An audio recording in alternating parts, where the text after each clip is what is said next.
Hello, one and all, and welcome. My name's Fear. This is Battle Vortex. Today we're going to talk about choices. Choices you make in Cyberpunk 2077. We're going to talk all about Dr. Fingers. Going to get into that right about now.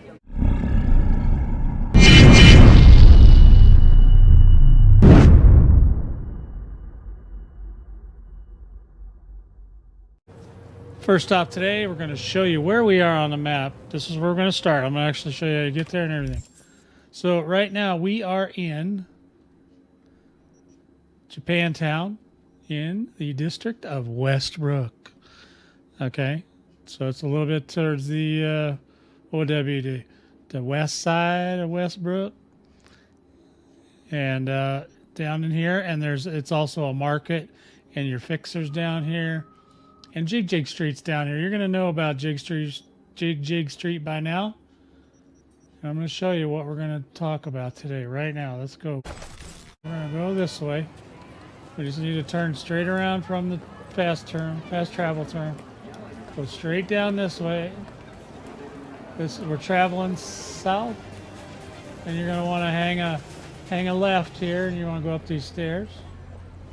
Go up these stairs nice and easy. You can run, actually. I'll just keep... And then there it is. There's Jig Street, right? So if you go into Jig Street, we're going to go down this way. And then somebody is upset about something. Did you see it? Hey, Johnny Silverhand, what do you know? Okay, so now we're going to go down here. Now he's got me all distracted. Which way do we go? We go this way. Go to the right, and we come around back here, and you go down, you go to the left, come up here, and you want to go to the right. So there's other ways, but basically once you get to that elevator, you see that elevator, you want to take a left, and you'll see that crazy looking face on the wall there. Now, the first time you come here, there'll be people here. There's a quest line that will get you here. They pretty much have to do it. I mean, I suppose you don't have to do it, but you should do it. So if you come inside here, you come down, you look around, there's stuff, you know, there's loot and all that. People on the stairs getting in your way. When they come up here, and in here is Fingers' office, Dr. Fingers. He's a Ripper Doc. Very special, eccentric, kind of creepy, but he is a Ripper Doc, and he handles usually girls, well, and I guess boys, of the working class. Okay? He's not the most sanitary of folk. Anyway, you come in here. Now, depending on what you do in the game, you're going to run into two things. One thing is you're going to run into Fingers, and he's going to be sitting right here when you come back to see him. One of my rules is you always go back to the scene of every crime just to see what's going on there. So right now Fingers is sitting there. And if you want to talk to him, you go, "Hey, Fingers." Wait, hey, Fingers. Fingers? My jaw. It's still cracked from our last meet. You I don't trust, and I certainly have no shortage of patience. Be best if you left. Now. Well, that's not good. That means I can't even get any cyberware from him, even though he is a scumbag, but I can get lots of money. Here's something else that's really interesting. And you will bring this up later, why this is interesting, but here is the back room is open. Now, when you meet Fingers for the first time, he will bring you back here to talk about some business, and you will be able to get into this room. My tip right here and right now before we go anywhere is loot this room when you first meet Fingers. And there's an item you're going to want in here. It's called the Cottonmouth. It's a rare, iconic, one-handed club. You're definitely going to want to get a little piece of that. You know, you can't never have enough cool weapons. This is a unique item. There is no other one.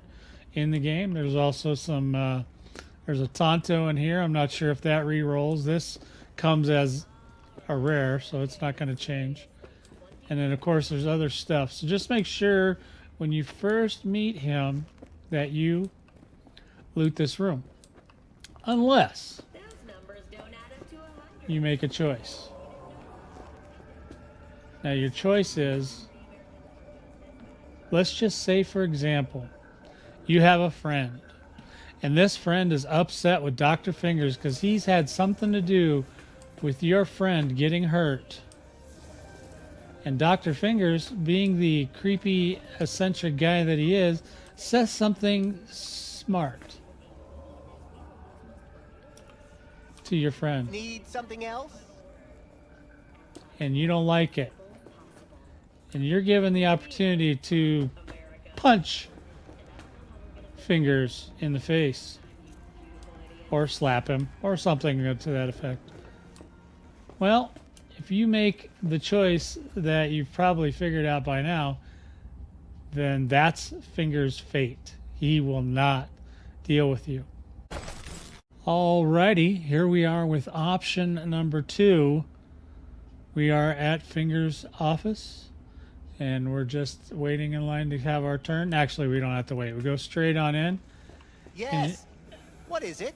Now, Fingers is very, very demanding. Now, first thing you're going to notice right away is this door is locked now. Why is that? It's one thing I've questioned many times about CDPR is why they bother locking these things up. There's nothing in there. You guys just saw in the last segment. There's nothing in there except for that Cottonmouth that you cannot now go and get. So that's why I recommended that when you first meet Fingers, you go in there and you get that Cottonmouth and just loot the whole place. Okay, obviously the first segment I showed you, I chose a different path and I was still able, there's still actually looting here. Look at this.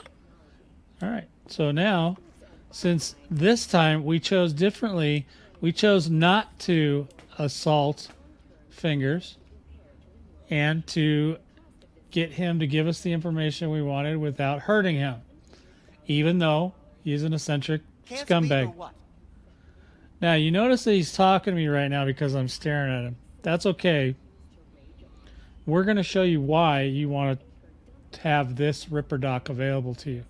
And you can see now there's actually if you see up in the mini map in the top right, you see that there is a Ripper Dock symbol there. Wrong? Okay. So now I'm going to talk to him. My Chrome could use some fine-tuning. Here to serve. Now, he is horrible, people. Don't even get me wrong. I do not like this guy at all. And as you can tell, there was at least one instance of this particular game that I gave him a little love to his lips, to his jaw. All right, so the thing that this Ripper Dock has, that no other Ripper Dock has,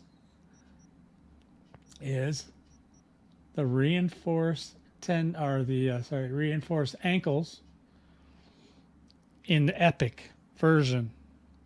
Now, I'll show you about those here shortly, but the Epic version of the Fortified Ankles act much differently than the ankles,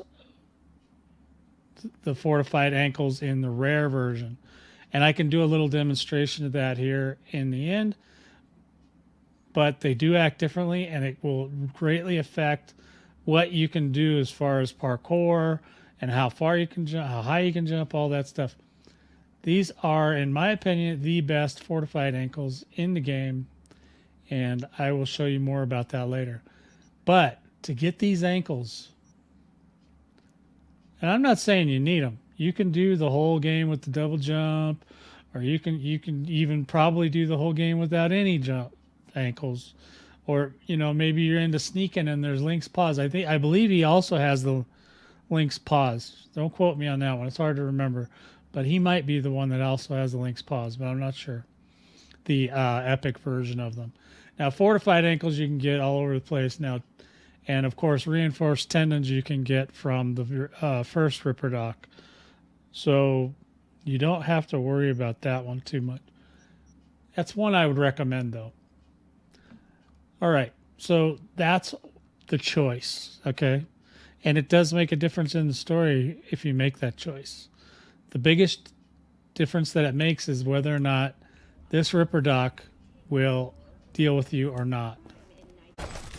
Now, I'm not going to say I am the best with this cyberware, but I'll tell you what, with the Epic Fortified Ankles, when you want to charge and jump, you can charge and jump at the same time. You don't really have to hold the thing down and then jump. When you jump, and it jumps like a rocket. See what I mean? It jumps straight up. I just hit it one time. There's one press. Okay? And then you can also, with this, is you can move in different directions while it's doing it. So you can do it that way. So that's just a sample of what you can do with that. And then you can also use your aim button to kind of slow down in midair, which is really nice. All right, now we're here with the rare version of the Fortified Ankles. And we're going to check it out how the jump works on this. So on this one, you press it one time, charges up, and then you can jump. Now see, it jumps a little bit more abrupt, and it's not as fluid. I noticed people were telling me, like, you look like you're moonwalking, and I was trying to explain to them, well, yeah, the Epic version works a little bit differently than the rare. Here, we'll do it again. We're going to hold down the space bar. We let go. Now, we can still jump up there, but you see that it's not as fluid. Like, it's not as easy to connect. Like, it's a much more abrupt kind of a blah jump. Yeah, and it's like if you're trying to like run and then you want to jump, you got to start pushing that thing a lot sooner, you know, instead of just running and then you press it down and then jump real far like the Epic version does, you know. So it's not as I don't know, I don't find them as friendly or useful as the other versions. So if you want the other version, like I said, if you want the Epic version over the rare, you're gonna have to make a sacrifice and not hurt Dr. Fingers. My name's Fear. If you liked any part of today's video, please give it a thumbs up. Like this video. Yeah. Or just like it. And then subscribe, man. Subscribe to my channels. I appreciate you guys, and I will talk to you all next time.